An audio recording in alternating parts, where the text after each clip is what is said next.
Hi everybody, my name is Butternuts and welcome back to Everlasting Summer.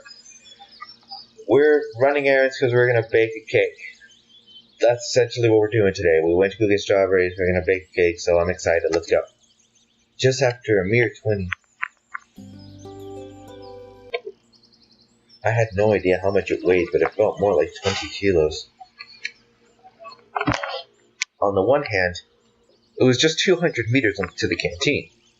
On the other hand, even such a distance with a payload on my shoulder, or alternatively in my hands, or on my legs, or under my arm, or even on my head, looked impossible for me to cover. And I resigned myself to move in minor sprints with prolonged pauses between them, so I could get there by night at least. I get the hiccups. I heard a voice behind me. Maybe I could help you. I saw Lena in front of me. I don't think you can. It was one of those moments when I felt painfully how dramatically out of shape I was. I can bring a handcart. A handcart? Why didn't I think of that myself? Yes, that would be great. Yay, she smiled. Wait here, I'll be right back. Ugh, I love her. She smiled and ran in the direction of the square. What would I do without her? It's good that Lena isn't always that shy and can take the initiative sometimes. I started to think. She seemed quite unusual now, with no trace of shyness on her face and actually the complete opposite, smiles and confidence. The offer of help wasn't something extraordinary by itself, but getting it from Lena. A few minutes later she came back with a smallish handcart. I put the bag down on it. Thanks. Don't mention it. She blushed and looked down. Oh, the Lena we all know is back. So, I'll go then. Yes, see you. And thank you again, I shouted after her. Sometimes I felt like there are two different people living inside Lena. But the second one, confident, happy, and sometimes even bold, only appears when she talks to me. Or am I making things up again? I thought that it would be better if I can get all the ingredients at once, so I headed to Olga's cabin with the handcart. Alright, let's go to the infirmary. I feel like I've visited the infirmary too often recently. But what can I do? That's how things pan out. I sighed and knocked on the door. Come in, the nurse said with a trace of sing-song accent.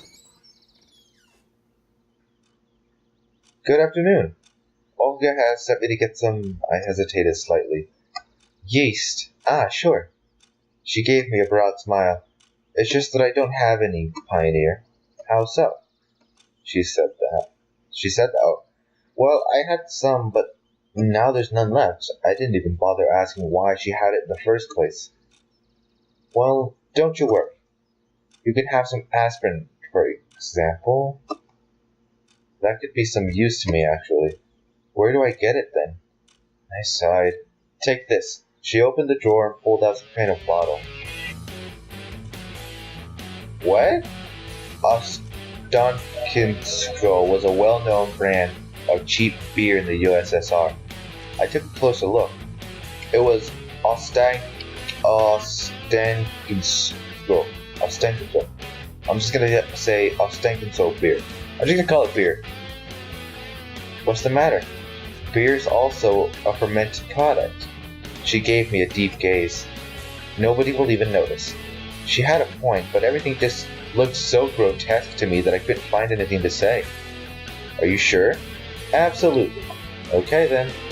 The bottle clearly wouldn't fit the pocket of my shorts. Well, thanks. I mumbled shyly, leaving the infirmary.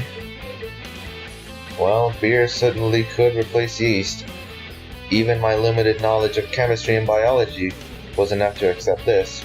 But generally walking around with this bottle in my hands looked like a silly idea to me, so I decided to bring it to Olga's cabin to hide it there. But I had to reach it somehow without anybody noticing the beer. I hid the bottle under my shirt, and everything would have been fine, but Slavia called out to me at the square. Actually, she sprang out from behind so suddenly that I even gave a start. How's it going? What exactly? Your search for ingredients. Oh, so you know already. Yes, I do. Slavia smiled. It's going alright, I answered, trying not to give away my unrest. And what do you have there? She pointed at the bottle sticking out of my undershirt. Ah, this, she got me. It's nothing, I blushed with a silly giggle. It's time to go. I was almost running, leaving the square with the puzzled Slavia behind. It's great that she is one of those people who don't ask unnecessary questions, but there are people in this camp who like nothing better than to poke their noses into other people's business. Passing the pioneers' cabins, I stumbled upon Olyana.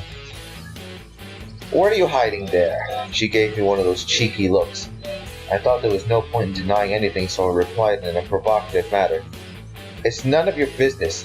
I'm a cipher officer bearing a message to the headquarters." That's certainly a big message. I was carrying the bottle at waist height, so I was slightly... You want some help? I'll deal with it on my own. I walked past her confidently and proceeded on my way. To my surprise, she didn't say anything nor try to pursue me. There was nobody at Olga's cabin, so I successfully managed to stuff the bottle into my bed.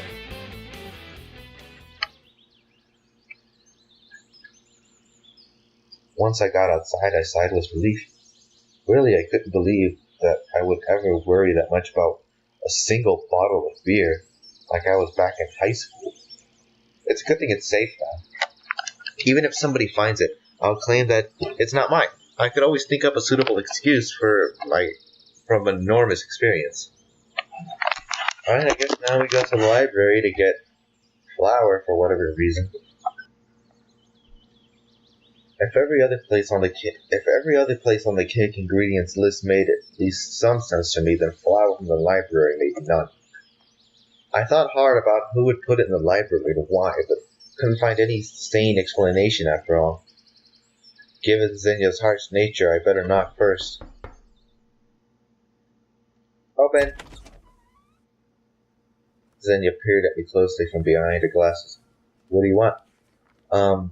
Don't think anything weird, but I didn't want to look like an idiot, decided to explain things carefully. I need some flour. Olga said that it's here, and I understand that it sounds strange to keep flour in the library, but I was sent to you and it's needed for cake to celebrate Shuri's rescue. Yes, I have the flour. What's so strange about it? Xenia replied with surprise. At that second, I felt like I'd been hit on the head with a heavy weight and lost the ability to understand anything at all. Flour in the library? Sure, what's so strange about it? We're in Wonderland, I'm Alice, and I'm gonna eat that magic mushroom and I'll be back home. Hey! Oh, yeah?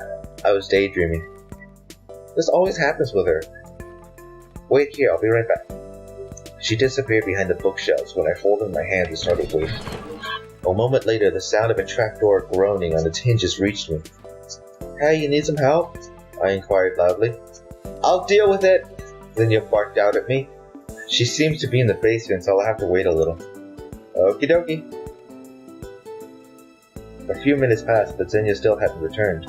I was starting to get worried when the door was suddenly flung open and Elisa came into the library. She looked surprised too, seeing me here. What are you doing here? Am I not allowed to be here? I said rudely to her.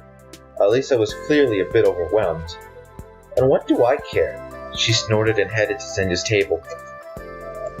And why are you here then? Elisa measured me with her eyes carefully and almost opened the mouth to say something, but then seemed to change her mind and turned away, hiding her hands behind her back. Returning a book? I blurted the first thing off the top of my head. It's none of your business, she replied with a hint of hesitation. What book is it? Elisa was silent. Oh, come on, let me see it. I wonder what Miss High Voltage Keep Away reads. It's none of your business. Her voice was even less confident. Okay, I don't insist or anything. In fact, I was quite interested to find out what Elisa was reading. Moreover, I was quite amused to see a book in her hands. TV, movies, or a computer, if one were available here, all these things seemed to be much more appropriate entertainment for a girl like her. But she had a book instead. Try this now, stay on guard. Curiosity killed the cat. Anyway, it's Elisa, and that means it could quickly turn into a total mess. Plus, I still have ingredients to collect. Well, I'll come later. Alisa left the library quickly without looking at me. It got me thinking, what could this book could be about if she was so ashamed of it? And ashamed Alisa is something extraordinary by itself. But Alisa ashamed about a book? But what's the point in guessing now? There's no way of finding out. Finally, Zenya's deep groan rang out, reaching out every corner of the library. Grab it! I passed by the bookshelves and beheld the perspiring librarian sitting near the trapdoor leading into the basement with a small sack next to her. Well, they might have some sort of storehouse down here. Thanks. I took the sack and left the library. Thank goodness it wasn't too heavy, so I carried it down to Olga's cabin without too much effort. Finally, it seemed that everything had been collected. I took the handcart with sugar outside, I put the sack and the flour in it, I followed by the 2 baskets of strawberries that somehow filled in between, and the beer was hidden under my shirt just in case. The day was coming to its end, so I had to hurry, as cake itself will need some time to bake. Of course, I'd rather enjoy lying down, closing my eyes and getting decent sleep, but I couldn't let Olga down. Indeed, after all the trouble I'd gone to, I even felt personally responsible for the success of this event.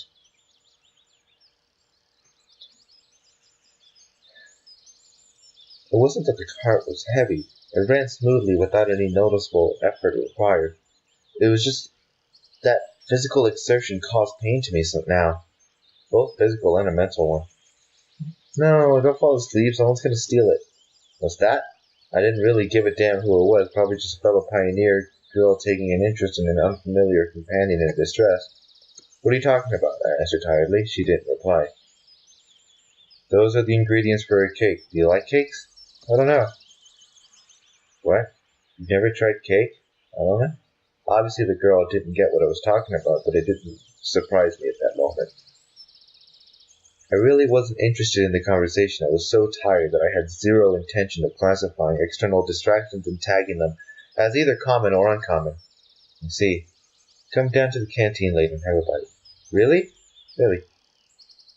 And what are they made of? What? I asked indifferently. These. Cakes. Well, some flour, some sugar, various fillings. Now that's a strange question.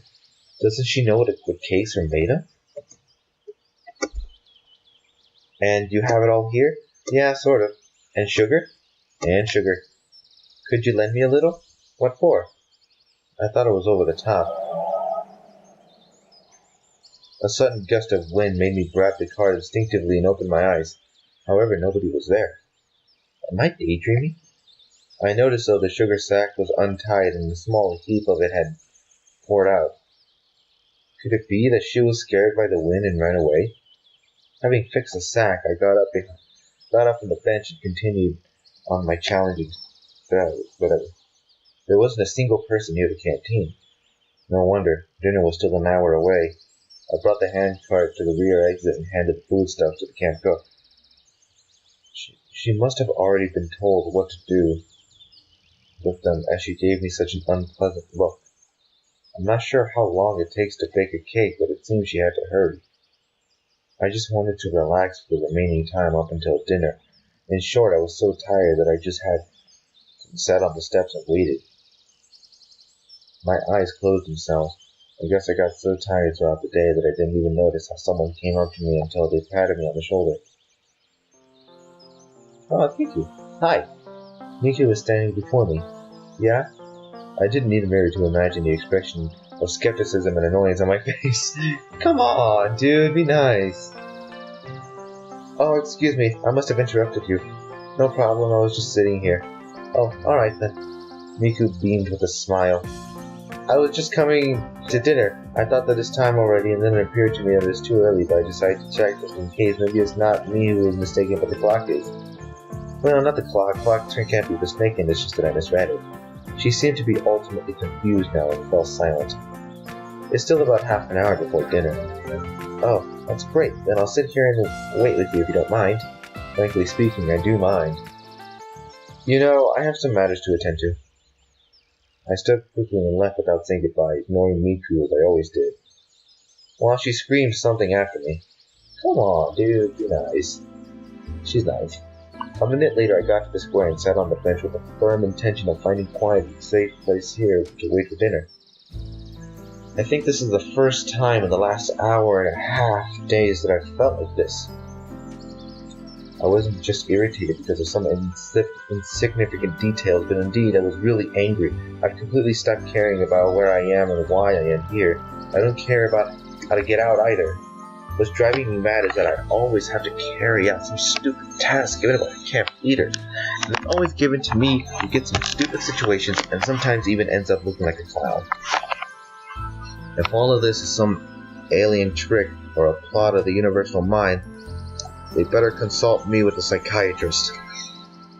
I gritted my teeth and clenched my fist. And the most annoying thing is that everything that happens seems to happen by itself somehow. I'd be happier not having to carry around bags of sugar that weighed a ton, but I had no choice at all. I mean, any other option would lead to much worse consequences than a muscle strain or hurt pride. Who are you angry with? Oliana was standing in front of me and smiled slyly. Nobody really, I answered absently, but my fist gave me away. Just like that. Okay, it's up to you. You better tell me, why did you run around the camp the whole day with some kind of bags? I had to, I replied reluctantly. I guess it was food. You're right. Maybe it was. Stupid mouse. Oliana was about to say something, but at that moment the bell rang, calling the pioneer to dinner. I sighed in relief and quickly headed back to the canteen, leaving Oliana behind. Semyon, thank you very much. For what? The camp leader gave me a friendly smile. For the cake, of course. Oh, sure. It was the exact moment that I understood the true meaning of this saying, keep your thanks to feed your cat. You didn't tell anybody. This ought to be a surprise. Yeah, that's my boy. And now you have to go to dinner. What, am I a dog? I stepped through the doorway slowly and started to look for a free place. It turned out there were plenty today, so I got the chance to eat all alone. Oh, trust me, I'm not going to eat alone, I can tell. There was fish with mashed potatoes for dinner. What misfortune again. Once again, I'll be left half hungry. And didn't we have fish for lunch? Is it fish only day today? Having pushed my plate with the fried sea dweller away, I laid my head on my hands and closed my eyes. But soon somebody came up to the table. Hey, are you alright? I'm fine, I replied without changing my position. Just tired? Yeah, a little. That's bad. Slavia said it seriously. Of course. You remember that we were going for the hike after dinner, don't you? Have you prepared everything?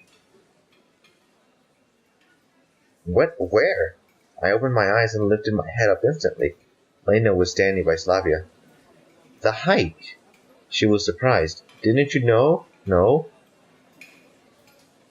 I put my head down on the table and covered it with my hands. If only I could sink into the ground right away. The girls remained silent. I was left alone with my thoughts for some time, and that was fine by me. Maybe I could have sat that way until the end of dinner time. But the strong voice of Olga was heard from the opposite end of the canteen. Guys, to celebrate the miraculous rescue of our friend and comrade Shurik, we baked this cake for you all. I lifted my head and idly I looked towards the camp leader, but couldn't see anything beyond the pioneers' backs. A second, just a second, and nothing about me. Nothing about rescuing Shurik or gathering the ingredients for the cake. And if that's how it ought to be, well, it would be wrong to expect anything else from our camp leader. Let's go. Or we won't get our share. Flavia smiled. Let's go. Lena agreed. Yeah, sure. I got up reluctantly and tagged along behind the girls. As we approached the crowd of pioneers, Olga was just putting the cake in the center of the table. And now... Oh, come on. The camp leader wasn't able to finish as Liana rushed after the pioneer crowd and dived into the cake. Lena, what are you doing? Do they have multiple artists work on this? All the art seems different. She managed to nibble it a few times before she was pulled away. She was kicking and screaming. I stared blankly from the outside of all this drama. Alisa smiling, Lena picking up some cream with her finger. All the furious pioneers. I felt completely out of place here. I thought that if I closed my eyes now and opened them again to hear, I am back to the safety of my apartment in front of the computer. I blinked, but nothing changed. Only the noise and confusion became sharper. Oh, Yana, that's the limit. Well, in fact, behaving like this is a bit over the top even for her. Shirk broke into the conversation, or the court-martial. Please, Olga, since the cake is celebrating my return, it's no big deal. He hesitated. It doesn't matter. The camp leader tuned her into Yana. And you, today I'm going to punish you to the fullest extent so you'll behave next time. Whatever. She snorted and turned back. You won't be going to the hike with us tonight, as if I wanted to. I was more than willing to switch places with Liana and skip the hike instead of her, but who knew? If I had guessed beforehand, I'd have been the first one to go berserk and smash the damn cake. After a couple of minutes of confusion, the pioneers started to disperse. You have to get ready too. There'll be a line up the square in half an hour. I looked straight into the eyes of the camp leader, trying to express my attitude non-verbally, but it seemed that I had failed. Don't be late!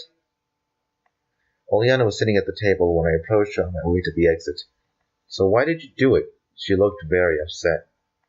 But she had a right to be so. I wanted to, Oliana replied abruptly. So you're happy now? Of course I am. And you, good luck with the hiking. She smiled mischievously, sprang up, and rushed out of the canteen. Well, a little bit of luck wouldn't hurt. Walk and you shall reach. It was exactly the proverb that kept whirling in my head, all the way down to camp leader's cabin. Somehow I just couldn't manage to argue to pretend that I'm sick, or to just skip without a reason. The events of this day caught me submissively. Submissiveness. Although sometimes whatever was happening made no sense to me. As I walked in, I had a thought. Well, in fact, how should I get ready? Clothes? I only have an overcoat and a pair of jeans. Anyway, I forgot to ask whether it's going to be overnight hike or not. I couldn't think of anything better, so I grabbed the sweater that I had on me when I arrived at the camp. The night might be fairly chilly. I shuffled slowly off to the square.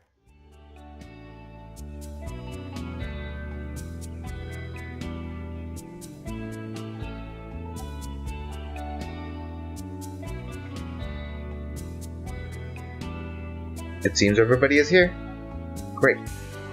I was so tired today that I couldn't even think about anything, so I ended up just listening to the camp leader. Now today we'll go hiking. It is essential for every pioneer to be able to come and rescue his comrade, to offer a helping hand in the hour of need, saving them from a hopeless situation. We have to learn to do all these things together. The whisper that ran through the pioneer crowd suggested that most probably this truly epic expedition would end in a clearing in the forest several hundred feet away from the square. Somehow I thought so too. We'll walk in pairs, so if you hadn't chosen a partner for yourself yet, now's the right time to do so. Can I have Lena? I'm raising my hand. Can I have Lena? Just let me have the decision. Can I have Lena? Sammy, the voice of our camp leader, pulled me out of my thoughts. I went up to her reluctantly. I see that you haven't found a partner. Seems like it. Then you'll have to join Xenia, so she is alone too. Damn it. I was struck with that special kind of despair that only a true loner can experience. So it appears that I'm left with a prickly librarian that I couldn't risk spending a couple of hours with even if I was paid for it. Although we both seem to be in the same boat now. I slowly approached Xenia. Well, I guess we'll be going together. She looked up at me. Don't you even think I'm glad? Said Xenia seriously. Why on earth you should feel glad? I asked naively. Never mind. It would be much better if you'd just shut up. It couldn't get any better than this. She turned her back and followed the other pioneers. I still haven't seen any special reason to walk in pairs. Hey, don't you know when we'll reach our destination? Our what? The place where we'll settle down and set up camp? The whole point of this hike isn't to set up camp, but the hiking itself. You don't get it. Yeah, it seemed that I didn't understand a thing about hiking. I guess you're right. Still, I don't know. She replied sharply and quickened her pace.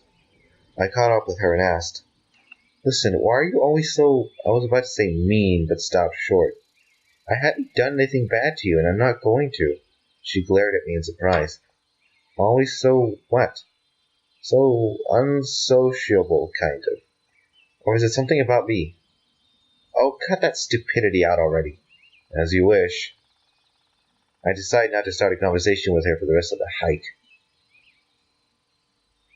At last, Olga decided to end this Sisyphean toil. Wasn't it nighttime? It's time to halt. The place chosen turned out to be a quite large glade with a few tree trunks laid in half circle to make an improvised arbor, with the remains of campfire in the middle. Obviously, such hikes are tradition in this camp. I was sent to gather firewood together with the other boys. It didn't take long because there were a lot of branches and logs, various sizes, lying around. Eventually, Olga lit the fire using some old newspapers. I was eager to know what was written there, but couldn't discern anything about the Soviet symbols. Pioneers took their places on the fallen log benches and started to talk about things. It seemed that the final goal of this event had been achieved. The only thing missing were a pot of fish soup, aluminum cups of vodka, and a guitar. But I wouldn't be surprised if all these would appear somehow.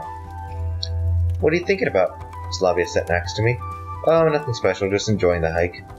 I answered sarcastically. You don't look too happy. Well, I'm not about to jump for joy, sorry about that. Okay, I won't disturb you. She sat with me for a while, but after realizing that I wasn't in the mood of talking, she left me to enjoy the introspection all alone. And all I wished for was to lie down in bed and fall asleep as soon as possible. But I was being surrounded by smoke and the useless chatter of pioneers around me instead. They were cheering and laughing and in general enjoying this warm summer evening. On the far side of the glade, I noticed that Lena was arguing with Elisa intensely, and Lena seemed like a complete opposite to me. Slavia had left to go somewhere after our conversation, it seemed. Electronic and Shurik were trying to furiously prove something to Olga. Looks like I'm the only one who doesn't belong here. Try to find out what Elisa and Lena are arguing about. Maybe we can... Yeah, let's try to figure out what's going on. But on the other hand, why should I care? All I was doing was just watching the fire. There is saying that claims that one could watch it pour over as well as the running water.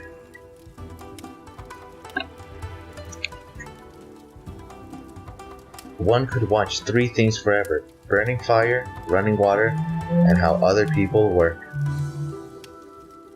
The camp leader pulled me out of daydreaming. Semyon, don't you think that it is too early to relax? But what else would I need to do? I honestly couldn't get what Olga wanted from me. I don't know. She stopped for a moment. But if there is something to be done, then do it without hesitation. She smiled ambiguously and went back to the fire to throw a few branches on it. After those words, I am completely sure that she treats me like a personal slave. Or at least like I'm a free labor force, which is strictly speaking the same thing. I sighed and put my head down on my hands, hoping my torments would be over for today. Someone patted me on the shoulder.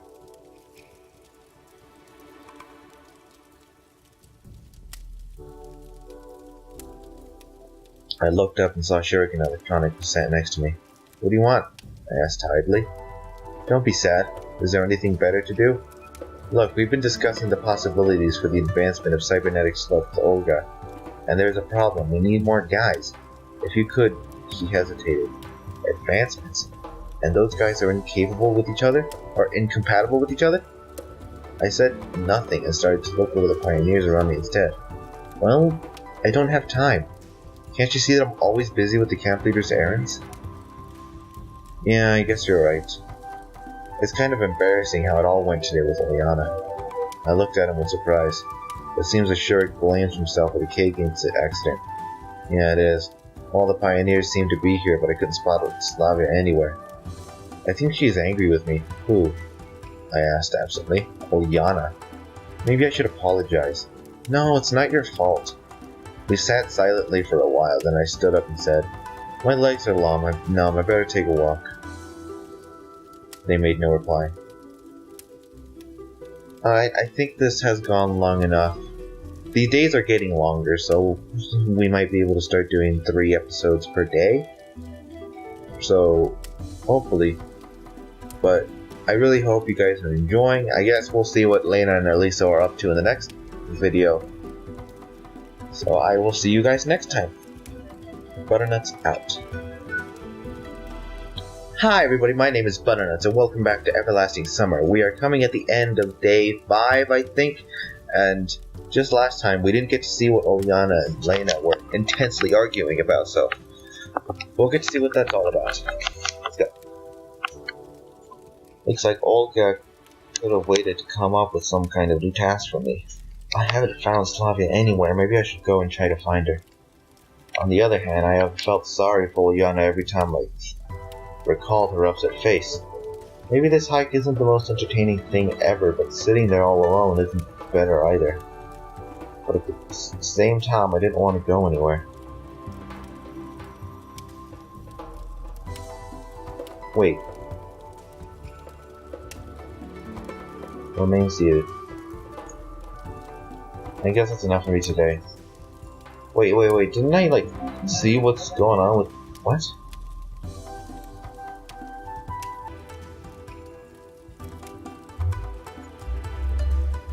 Yeah, I made that decision. Try to find out what Elisa and Lena are arguing about. I guess I should just stay seated then. Okay, that's enough for today. It's already late, time to go back. I sighed with relief. On our way back, we walked as we liked, joining in pairs. Night descended upon camp, a perfectly regular, normal night. It was one of those nights when dark skies, stars, and even the crescent moon don't cause any feeling of chirping of the crickets. The songs of birds seem more like routine noises than a nocturnal chorus. In a few minutes, all the pioneers were lining up in the square. It was quite late already, and fatigue took its toll, so our lineup was perfectly aligned.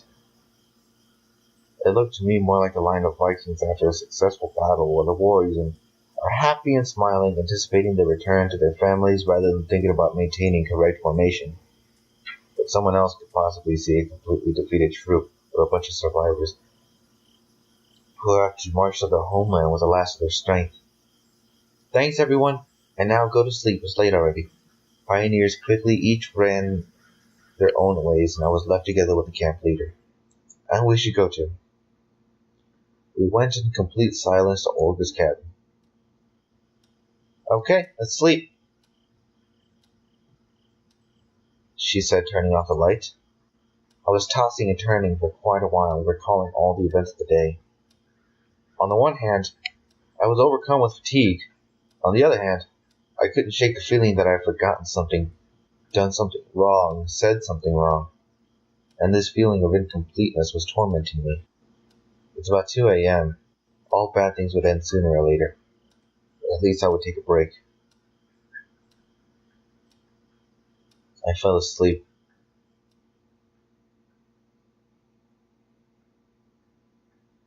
Day 6. Okay, that was actually... Alright, I guess this is a good place to leave it off. I really hope you guys are enjoying this. Today was kind of pointless. I mean, they really just worked us today, but... Alright, well, I guess we're making progress, so I really hope you guys are enjoying this.